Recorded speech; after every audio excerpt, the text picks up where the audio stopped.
Bonjour, vous regardez notre vidéoblog, ce n'est pas compliqué. Mon nom est Bernard Dayer et mon épouse Pam et moi faisons des émissions vidéo en direct pour rejoindre les personnes qui parlent français dans mon cas et anglais concernant mon épouse.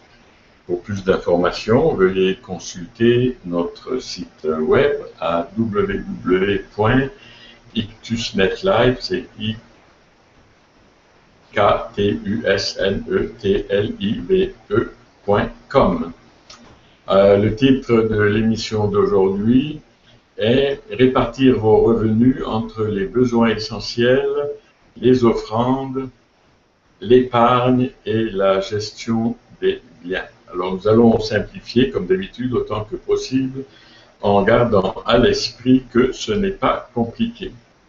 Et nous vous encourageons à appliquer les informations que nous nous présentons aujourd'hui. Donc, dans les dernières émissions, nous avons vu essentiellement ce que étaient les revenus, ce que étaient les dons, l'épargne et la gestion des biens. Et nous allons faire une récapitulation rapide de ces enseignements, étant donné que nous mettons de l'avant la façon dont ces différents éléments sont imbriqués les uns dans les autres. Alors, premièrement, regardons quelles sont les nécessités de la vie, ou ce que nous allons appeler, ou nous appelons les nécessités de la vie. Il s'agit de ce que nous dépensons pour notre habitation, généralement, soit une maison, un appartement, on va payer une hypothèque, payer un loyer.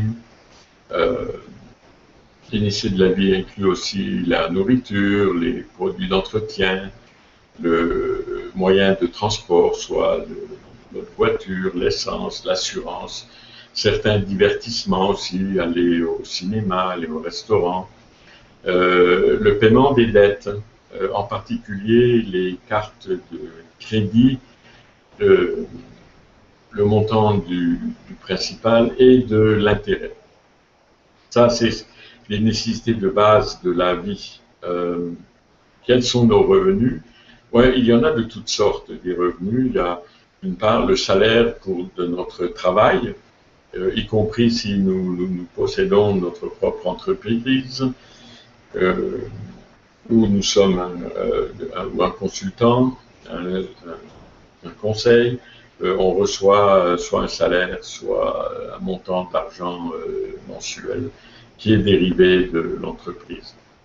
Les dividendes, les bonus, les fonds de retraite pour ceux qui sont moins jeunes, les cadeaux que nous recevons, certains cadeaux, les investissements. Il faut noter ici que nos revenus ne sont pas forcément d'ordre financier. Ils peuvent être indirects et provenir de troc. Par exemple, si j'échange mon expertise de conseil en gestion pour le travail pour de la plomberie. Donc je vais voir un plombier et je lui dis, bon, ben, tu as besoin de conseils en gestion ou tu as besoin d'un site web, alors tu fais ma plomberie, je fais ton site web. C'est du troc. Donc c'est un revenu indirect puisque je n'ai pas à le payer avec des espèces trébuchantes. Donc avec nos revenus, on achète quoi? On achète ou on se procure les nécessités de la vie que j'ai expliqué plus tôt. On peut utiliser nos revenus aussi pour faire des offrandes ou des dons, pour nos épargnes, si nous désirons avoir des épargnes, ou pour la gestion des biens pour nous et pour Dieu, en tant que bon intendance. Nous allons aussi voir plus tard que nos revenus peuvent augmenter. Et c'est quoi une augmentation financière, une augmentation de revenus? Ça peut être une promotion au travail pour un meilleur salaire, des nouveaux dividendes pour nos actions en bourse. Par exemple, une société peut, comme par exemple Apple, quelques l'année dernière a décidé que finalement pour les gens qui avaient des actions de Apple, il donnait des dividendes aussi. Ça peut être des bonus inattendus parce que vous avez pour une nouvelle invention à votre travail ou des nouvelles méthodes que vous avez déployées, etc. Les offrandes. Si on fait des offrandes, généralement, ou faire des dons, c'est pour répondre à certains besoins auxquels nous voulons participer. Par exemple, nous pouvons répondre avec nos offrandes aux besoins de frères et sœurs en Christ. Nous pouvons aussi répondre aux besoins de certains travailleurs chrétiens qui souvent ne sont pas payés, mais indirectement nos offrandes à un organisme va aider à payer ces travailleurs chrétiens. Et aussi répondre aux besoins des pauvres. Nous pouvons soit donner directement aux pauvres, soit donner à des organisations caritatives qui, elles, vont pouvoir donner aux pauvres. Comme nous l'avons vu lors d'une dernière émission, on doit donner, c'est quoi le montant de nos dons? Les croyants d'aujourd'hui, je ne parle pas de ceux de l'Ancien Testament, là, les croyants d'aujourd'hui sont libres de donner le montant qu'ils choisissent de donner. Ils peuvent donner 10%, comme Abraham et Jacob, et 10% est une bonne mesure, mais ils sont très libres de le faire et de ne pas donner 10%, mais de donner seulement peut-être 9%, ou donner 11, ou donner 20%. Rien ne les empêche de déterminer en leur âme et conscience combien ils doivent donner. Maintenant, les dons, les offrandes ne sont pas forcément d'ordre financier. Vous pouvez donner de votre temps à des organisations caritatives chrétiennes. Par exemple, mon épouse et moi, nous avons donné beaucoup de notre temps à une organisation qui distribuait 2 fois par mois de la nourriture aux gens qui en avaient besoin. Donc, le groupe chrétien qui s'en occupait allait à 2 endroits de la ville avec un semi-remorque et on distribuait de la nourriture aux familles nécessiteuses. Nourriture, etc., des choses dont ils avaient besoin pour la maison ou pour leurs enfants. Alors, de quelle manière nous devons donner? La Bible nous dit, on l'a déjà vu, de donner de manière anonyme. Bon, si vous donnez par chèque, c'est pas possible, ou par carte de crédit, mais quand vous donnez en espèces, par exemple, vous pouvez donner de façon anonyme. Les dons et offrandes doivent être aussi volontaires, comme nous l'avons vu. Ce n'est pas parce qu'un évangéliste ou à la télévision va vous dire, par exemple, que si vous donnez immédiatement dans les 20 secondes qui suivent $2000, vous allez être béni. Ceci est complètement faux. Si vous donnez à ce moment-là, ce n'est pas volontaire. Vous avez été poussé à le faire pour de fausses raisons. Ok. Mais on l'a déjà vu d'autres fois dans d'autres émissions, donc je ne vais pas m'attarder là-dessus. Aussi, et c'est là où nous avons une dichotomie, nous devons donner en espérant quelque chose, mais nous ne donnons pas pour s'attendre à ce que Dieu fasse quelque chose. Par exemple, de donner une offrande, ce n'est pas faire du troc. C'est du troc en disant à Dieu, je te donne, tu me donnes. Mais on doit cependant donner avec l'assurance que on va recevoir quelque chose, mais on ne sait pas quoi, et on ne donne pas pour recevoir, mais on donne en sachant que l'on va recevoir. Donc, absolument, je le répète, ce n'est pas du troc. Nous avons vu aussi ce que étaient nos épargnes. Donc, c'est un montant de nos revenus qui n'est pas dépensé ou utilisé. C'est un montant que vous déposez généralement dans une banque ou une institution financière pour un certain montant, en espérant que ces institutions financières vont vous donner des intérêts sur vos épargnes. Les épargnes sont faites, c'est l'acte d'économiser et ça correspond généralement à l'excédent des recettes sur vos dépenses de consommation. Donc il est, si vous le pouvez, recommandé de mettre de côté régulièrement 10% de vos revenus, et ceci pourrait être utilisé en cas de besoin pour certaines dépenses extraordinaires liées par exemple à la santé, envoyer vos enfants à l'université, un acompte pour l'achat d'une maison, pour faire un voyage plus tard quand vous êtes à la retraite. Nous avons aussi vu, il y a 15 jours, la gestion des biens de Dieu. C'est quoi être un intendant ou gérer des biens pour Dieu?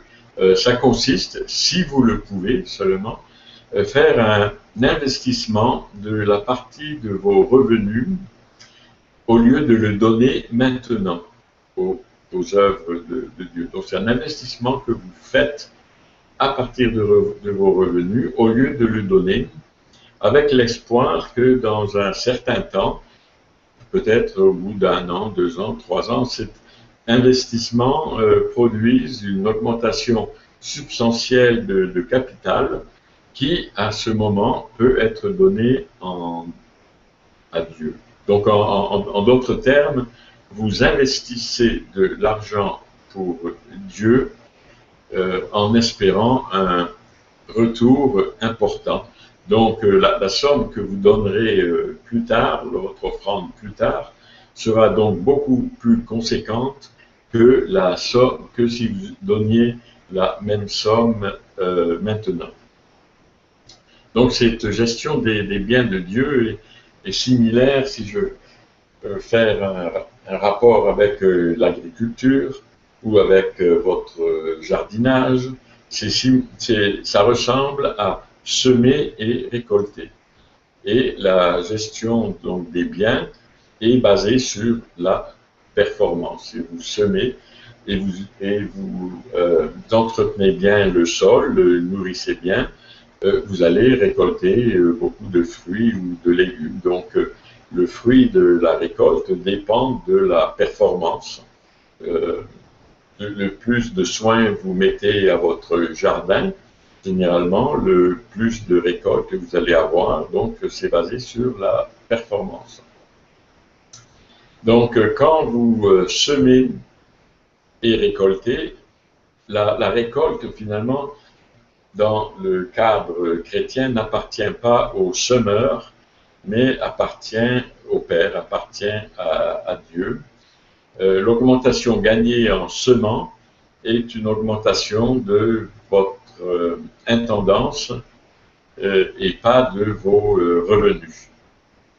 Okay? Donc, il serait bon à ce moment-là, étant donné que le titre de l'émission est « Comment répartir notre revenu », nous allons examiner certaines situations et les bonnes mesures à prendre. Ceci, c'est de façon à vous aider et que vous ne vous sentiez pas condamné si vous n'êtes pas en mesure de donner ou d'épargner ou de gérer des biens pour Dieu. Alors, le premier cas que nous allons voir, c'est le cas d'une personne qui n'est pas sauvée. Beaucoup de personnes qui ne sont pas sauvées font des épargnes et donnent à des organisations de bienfaisance ou des organisations caritatives. Mais très rarement, ils agissent très rarement comme intendants pour d'autres, dans le but donner le fruit de l'intendance plus tard à ces personnes. Et un fait que l'on voit souvent, ils vivent très souvent bien au-delà de leurs moyens et accumulent des dettes avec l'espoir que leur salaire va augmenter ou ils vont avoir le jackpot à la loterie, etc. Ceci n'est pas une bonne façon de procéder parce que on court toujours après sa queue en faisant cela. Donc, ce que je préfère, c'est regarder quel doit être le comportement ou que doivent faire les chrétiens, les personnes qui sont sauvées. Donc, beaucoup de personnes, beaucoup de chrétiens qui sont sauvés font des épargnes et donnent à des organismes de bienfaisance chrétiens, mais très rarement agissent comme intendants de bien pour Dieu, et ils sont un peu comme les autres personnes que je mentionnais il y a quelques minutes. Ils vivent très souvent bien au-delà de leurs moyens, et le plus ils vivent au-delà de leurs moyens, le plus ils vont en tirer plus tard des conséquences néfastes et négatives. Alors, les priorités d'un chrétien concernant l'utilisation des revenus est la suivante. Premièrement, avec nos revenus, nous nous procurons les nécessités de la vie. Okay? Si après cela, il reste encore de l'argent, de revenus, nous faisons des dons et offrandes.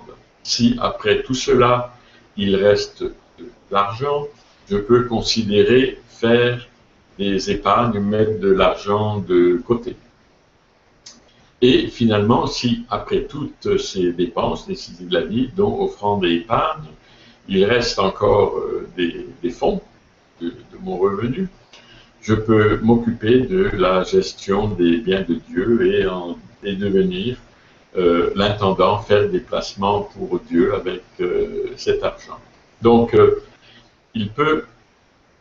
nous allons voir plusieurs cas de figure qui sont les suivants. Vous n'avez pas, vos revenus sont plus petits que vos besoins, et même que vos nécessités de la vie. Le deuxième cas serait vos revenus rencontrent les nécessités de la vie tout juste, ou vos revenus sont supérieurs à la nécessité de la vie. Alors, le premier cas que nous allons voir, c'est vous n'avez pas assez. Alors, si vous n'avez pas assez, si vous ne pouvez pas rencontrer vos nécessités de la vie, préparez un budget et demandez au Seigneur quelles sont les dépenses inutiles que vous avez.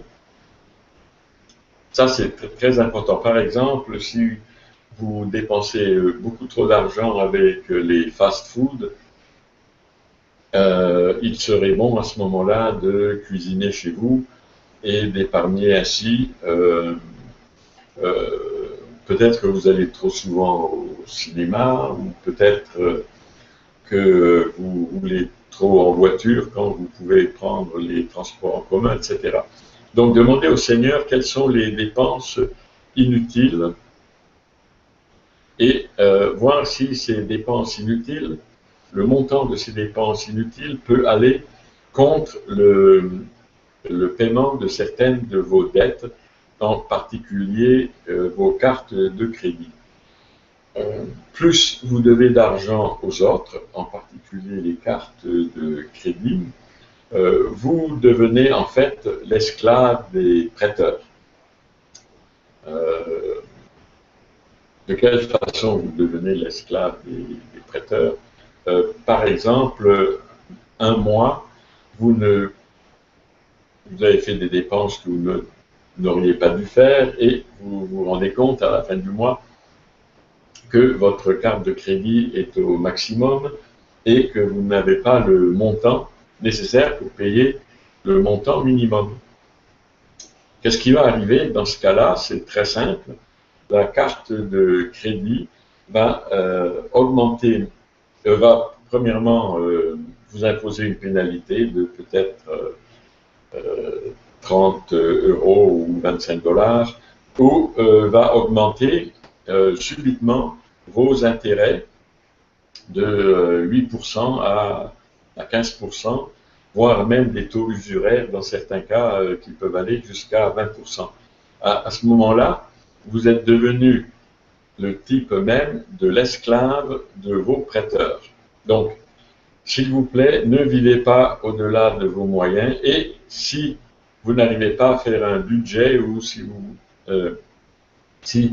vos cartes de crédit sont au maximum complètement, il serait peut-être bon de consulter un organisme de conseil financier, un organisme de bonne réputation qui va vous aider à négocier vos cartes de crédit avec les prêteurs, soit en diminuant les intérêts, soit en diminuant le montant des paiements mensuels.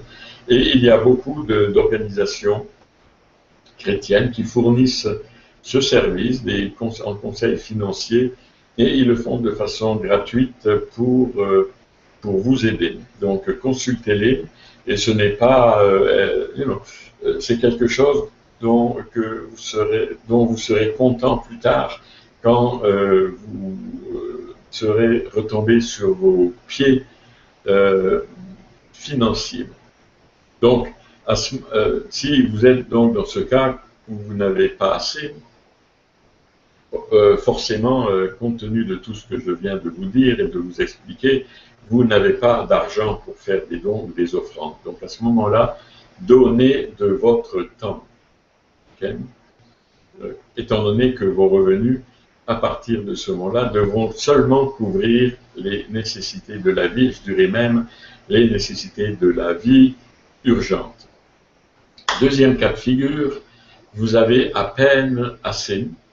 Donc, de nouveau, je sais que beaucoup de gens ne le font pas, mais c'est une bonne chose de préparer un budget et, de nouveau, demander au Seigneur quelles sont les dépenses inutiles que vous pouvez utiliser le montant, dont vous pouvez utiliser le montant pour le paiement de la dette, et en particulier les cartes de crédit. De nouveau, vous ne voulez pas être l'esclave des prêteurs, et ne vivez pas au-delà de vos moyens en engageant plus de dettes. Une chose qui est importante ici, bon, si je ne parle pas pour les gens qui ont le loyer, vous ne pouvez pas le négocier, mais si vous avez une hypothèque, une bonne chose à faire serait d'accélérer un tout petit peu le paiement de votre hypothèque, en donnant par exemple sur une année un mois supplémentaire. Regardez avec l'institution financière avec laquelle vous avez l'hypothèque, et vous pourrez constater que si vous faites cela, si vous avez par exemple une hypothèque de 25 ans, en faisant un paiement supplémentaire par année, vous allez épargner 5 ans de l'hypothèque. La même chose arrive si vous décidez de donner chaque mois, par exemple, 10% de plus que de votre hypothèque, et cet argent sert à payer plus rapidement le principal. Non, et pas les intérêts, mais le principal. Et vous trouverez que vous allez encore épargner plusieurs années d'hypothèque. Alors c'est quelque chose à penser.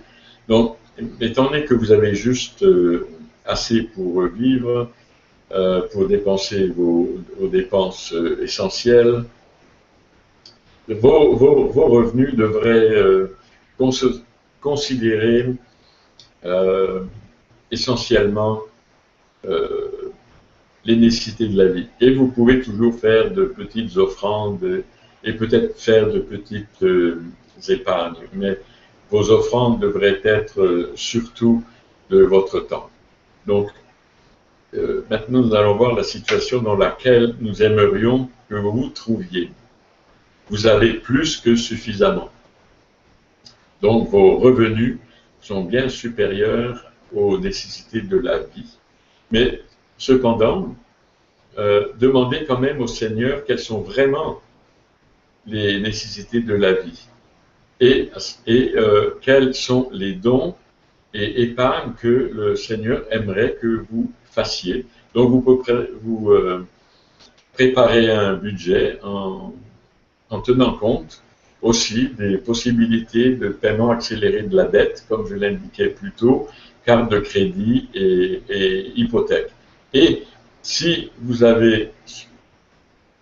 revenus sont supérieurs à vos nécessités de la vie, etc., ne vivez pas au-delà de vos moyens pour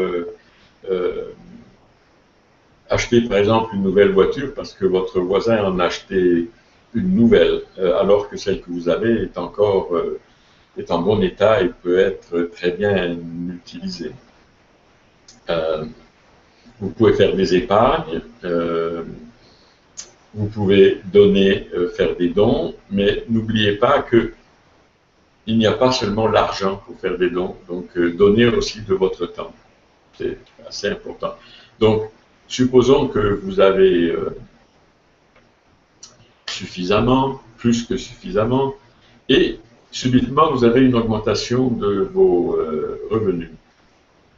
Si vous avez une augmentation de vos revenus, priez et demandez au Seigneur de quelle façon vous devez répartir maintenant vos revenus entre les nécessités de la vie, les dons et offrandes, vos épargnes et les biens à gérer pour Dieu, et préparez un nouveau budget et respectez-le. Il est très bien possible dans ce cas-là que, après prière, Dieu vous dise n'augmentez pas l'argent alloué aux nécessités de la vie, mais augmentez vos offrandes ou augmentez vos épargnes. Un autre cas que je voudrais considérer, c'est si, et c'est vrai surtout pour les personnes qui ont des responsabilités dans leurs entreprises ou qui ou qui ont leurs propres entreprises ou leur propre société, votre statut dans la vie a changé. Alors, je vais vous expliquer.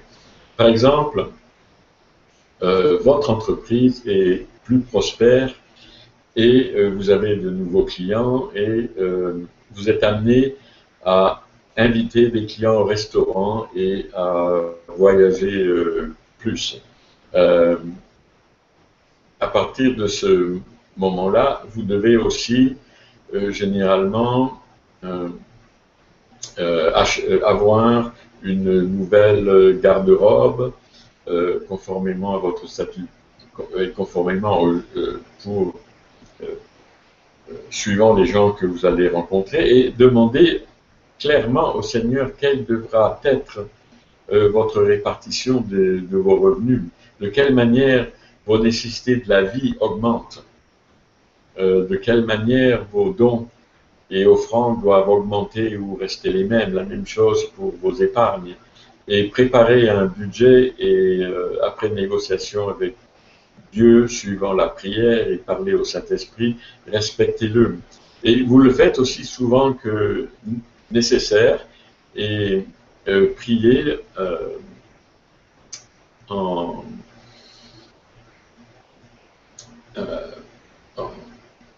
priez en utilisant le Saint-Esprit comme votre guide. Certainement, il vous donnera quoi faire. Donc, comme je disais plus tôt, concernant l'augmentation financière, que faites-vous?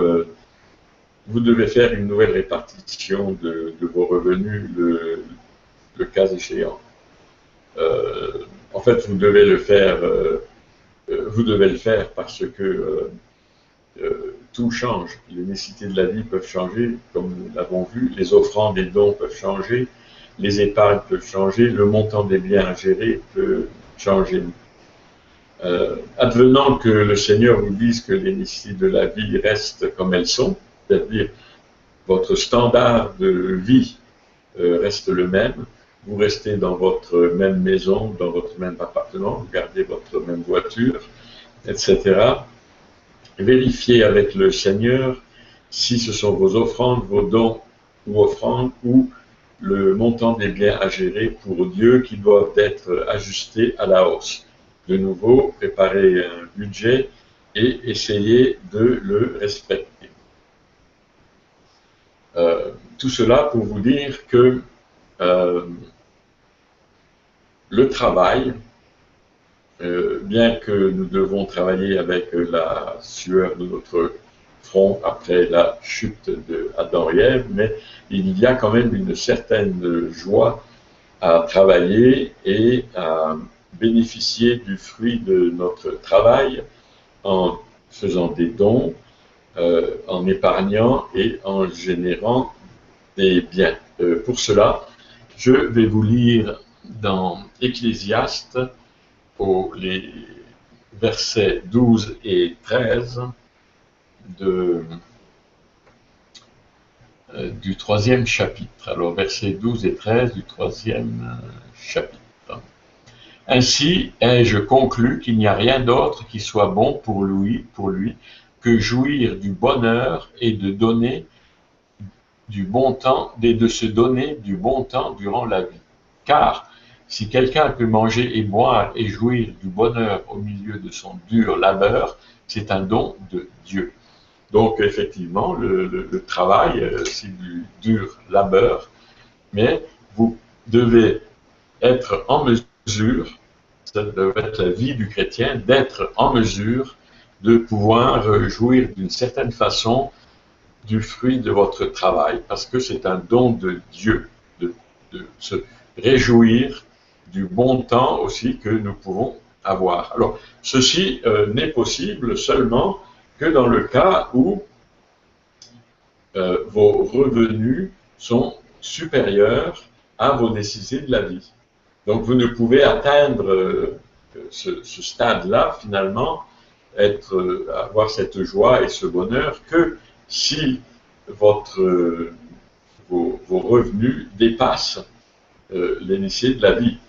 S'ils sont juste égaux aux nécessités de la vie, ou s'ils sont inférieurs aux nécessités de la vie, votre vie ne va pas être drôle du tout et elle ne va pas être joyeuse. Donc, le but de cet enseignement d'aujourd'hui, c'est de vous amener, suivant le cas, suivant où vous êtes, c'est de vous amener de « je n'ai pas assez », j'ai juste assez, j'ai plus que assez. Okay? Ceci est donc confirmé aussi dans au 5e chapitre d'Ecclésiaste, au verset 17 à 19, que je vais vous lire maintenant. Voici ce que j'ai constaté. Le bonheur qui convient à l'homme est de manger, de boire et de jouir de ce qui est bon au milieu de son travail qui lui donne tant de peine sous le soleil. Pendant les jours que Dieu lui donne à vivre, c'est là ce qui lui revient. Ça, c'est le verset 17. Donc, il y a un bonheur à manger, à boire, et jouir de la vie. Dieu nous dit que ça nous revient. Bon, ça ne veut pas dire qu'il faut abuser de tout cela. Donc, il faut boire avec modération. Il ne faut pas manger comme un glouton, etc. Donc, on peut jouir de ce que l'on mange et de ce que l'on boit d'une manière saine. C'est ça qui doit être important, même si le travail est dur, puisqu'il dit le travail qui est sous la peine sous le soleil, qui était une société agricole à l'époque, mais ça peut être dans votre entreprise, ça peut être dans votre entrepôt, différents endroits. Alors maintenant, au verset 18, en effet, si Dieu donne à un homme des richesses et des biens, et s'il lui accorde la possibilité d'en profiter, de retirer ce qui lui revient et de trouver de la joie dans son travail, c'est un don de Dieu. Donc, l'homme, Dieu nous donne des richesses, mais il faut que nous les méritions, ces richesses. Et nous avons vu au cours des émissions précédentes comment nous devons le faire. Donc, en conclusion, au verset 19 du 5e chapitre d'Ecclésiaste, Dieu nous dit « Car lorsque le Seigneur remplit son cœur de joie, cet homme ne s'appesantit pas sur la vie. » C'est-à-dire que Dieu vous donne la joie dans votre cœur, vous n'êtes pas triste, vous n'êtes pas maussade, vous vivez votre vie pleinement, et ceci devrait être le but du chrétien. Alors, c'est tout ce que je voulais couvrir pour aujourd'hui. Cela conclut cette série de messages sur les revenus, les dons, les offrandes, l'épargne et la gestion des biens pour Dieu. Ce que nous avons décidé de faire, c'est de prendre nos notes de ces émissions et de les mettre ensemble et de les retravailler sous une forme d'une petite brochure que l'on mettra en format PDF à votre disposition gratuitement, et ceci en une version en français et une version en anglais. Donc, aussi, comme d'habitude, les notes de l'émission d'aujourd'hui seront incluses à la vidéo d'aujourd'hui. Donc, mais attendez-vous à avoir cette brochure. Nous la mentionnerons sur le site web et nous enverrons un courrier aussi, un courriel à tout le monde pour indiquer que c'est disponible. Mais une fois que nous aurons écrit la première ébauche, nous allons la faire vérifier par des personnes qui sont très versées dans ce sujet et qui ont de très bonne connaissance des versets bibliques, qui est certainement bien meilleur que nous. En particulier, nous demanderons à Gary Carpenter de jeter un coup d'œil là-dessus, étant donné que il a écrit ou il a donné beaucoup de messages sur ce sujet.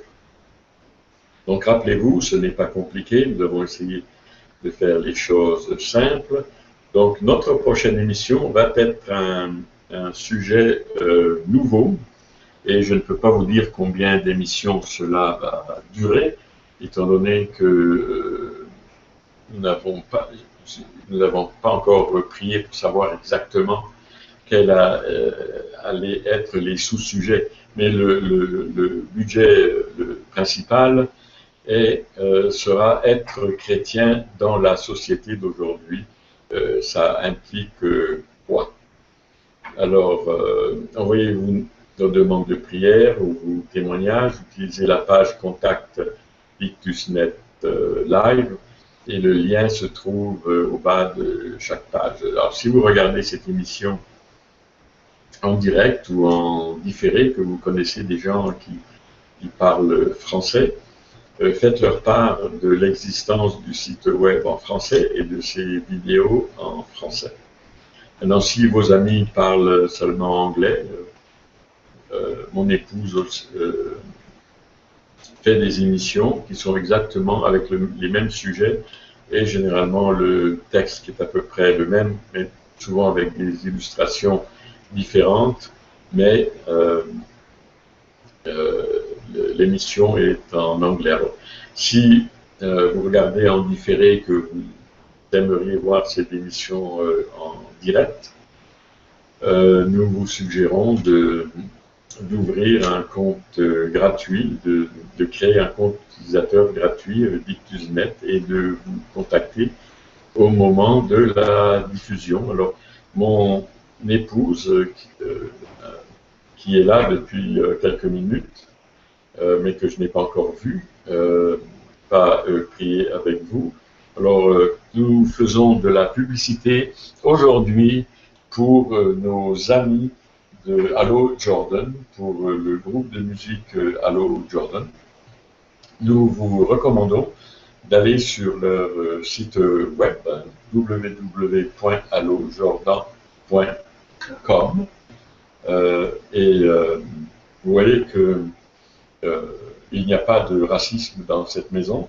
Je suis noir et mon épouse est blanche. As you see, there is no racism in this house. I am black, but my wife is white today. So we, or the other way around. I don't know. C'est peut-être d'une autre façon, blanc et noir, noir et blanc. J'ai jamais vu la différence qu'il y avait entre blanc et noir. Nous sommes, si vous regardez à l'intérieur de chacun de nous, d'êtres humains, nous sommes tous faits de la même façon. Nous avons du sang de la même couleur. I said, if you look inside of us, we are, our flesh is the same, and our blood has the same color. Unless yours is green, no. It's red also. Okay. Donc, Pamela va prier pour vous maintenant dans la langue de Shakespeare. Et je vais traduire. Non. Et je vais traduire. Non, la langue de Shakespeare. Non. Et je vais traduire pour vous dans la langue de Molière. Lord, we just thank you for everyone watching today. Oh Seigneur, nous te remercions pour toutes les personnes qui nous regardent aujourd'hui, nous ont regardé. Lord, we thank you that they know now that they have free will on how to use their money. Et nous sommes contents de savoir que maintenant ils ont appris qu'ils ont la libre utilisation de leurs revenus, la libre utilisation de leur argent, l'utilisation de leurs dollars ou de leurs euros. Yes. I thank you, Lord, that they understand that their financial blessing is not connected to a preacher. Et nous sommes sûrs qu'ils ont maintenant compris que les bénédictions financières qu'ils reçoivent n'ont rien à voir avec un prédicateur en particulier. Lord, anyone that is needing money today, I just pray that you will lead them to the right job, the right business, to finance, extra finances. Donc, si certains d'entre vous ont besoin de plus de revenus, je prie que pour qu'ils trouvent un travail adéquat qui va leur amener plus de revenus ou créer leur propre entreprise, etc. Amen. Amen. Et à la prochaine fois, we'll see you next time with a new topic. I repeat, être chrétien dans la société d'aujourd'hui. What does it mean in English? Christians in society. Yay! That's it. Okay. Au See you. revoir, Au revoir. bientôt. À bientôt.